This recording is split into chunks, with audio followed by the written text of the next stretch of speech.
त्याचप्रमाणे ऊर्जा विभागाद्वारे आमच्या मुख्यमंत्री महोदय आदरणीय फडणवीस साहेब, आदरणीय अजितदादा, आदरणीय एकनाथ शिंदे साहेब, कन्क्लूड करा, बोला, यांचा मी आभार व्यक्त करतो। फक्त लवकर संपवा। की मागेल त्या शेतकऱ्यांना त्यांनी सौर ऊर्जा उपलब्ध करून दिलेली आहे। आतापर्यंत 1 करोडच्या वर सौर ऊर्जा देखील शेतकऱ्यांच्या शेतात लागलेली आहे। फक्त माझी एक विनंती आहे, ज्या शेतकऱ्यांनी डिमांड भरलेला आहे, 19 मध्ये डिमांड भरलेला आहे, आज जवळपास 5 वर्ष झालेले आहेत, ते प्रतीक्षेत आहेत। निदान ज्यांची डिमांड भरलेली आहेत त्यांना तरी कनेक्शन द्यावं। बाकी सौर ऊर्जाचं आम्ही स्वागत करतो आहे। धन्यवाद। दादा प्रस्ताव घेऊया आपण आणि मग कंटिन्यू करू।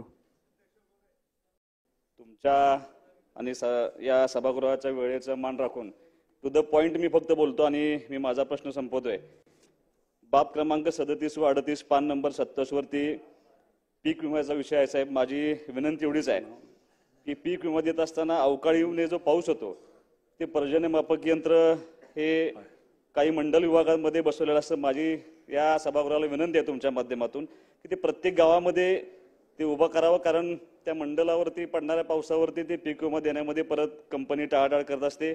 सौर कृषी पंपासाठी साहेब बाब क्रमांक 156 आणि पान क्रमांक 110 सौर पंपासाठी बोरची खोली साहेब, ज्या ठिकाणी विहीर असते तिथून आमच्या शेतकऱ्यांची जमीन काय अंतरावरती असते, पाईपलाईन आमचं असणारं ठिबक आणि त्या बोरची खोली ह्याचा हिशोब केला तर मला असं वाटतं की त्या शेतकऱ्याला ती मुभा दिली गेली पाहिजे। त्याच्या एकरावरती त्याचं HP न ठरवता त्या शेतकऱ्याला मुभा देऊन त्याला लागणारं हॉर्स पॉवरची त्याला पंप द्यावा अशी विनंती करतोय। कंपनी हे पंप 6-6 महिने देत नाही, ते तेवढं कृषी पंप आणि सौर पंप लवकर देण्यासाठी विनंती करावी अशी माझी विनंती आहे। माझ्या मतदारसंघात साहेब ऊर्जा सीना माडा उपसा सिंचन योजना सुरू आहे, त्याचे लाईट बिलाचा त्या ठिकाणी प्रश्न येतोय। तर कॅनलवरती 70 किलोमीटर कॅनलवरती जर त्या ठिकाणी आपल्याला सौर ऊर्जा पंप सोलार पॅनल टाकले तर त्यातून लाईटचा प्रश्न मिटेल। तुळशी मोडलीम या भागात 5 MVचा ट्रान्सफॉर्मर नसल्यामुळं त्या ठिकाणी गेले 1 महिना झालं लाईट त्या ठिकाणी येत नाही।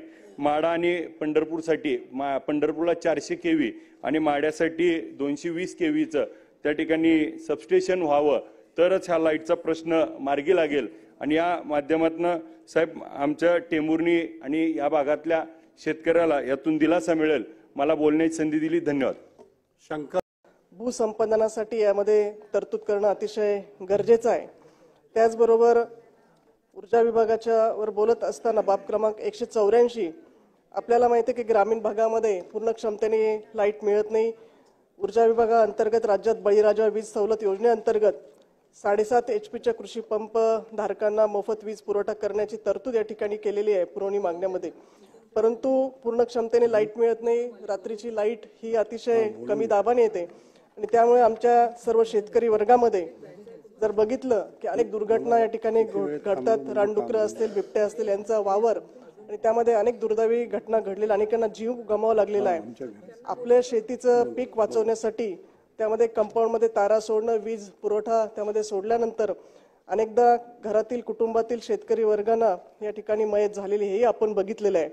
त्यामुळे एकूणच राज्यातील किंवा माझ्या शेवगाव पाथर्डी मतदारसंघातील जे सबस्टेशन ओव्हरलोड झालेले आहे त्याचं सर्वेक्षण करून अतिरिक्त सबस्टेशनची उभारणीची मागणी आजच्या या चर्चेच्या दरम्यान या ठिकाणी मी करते।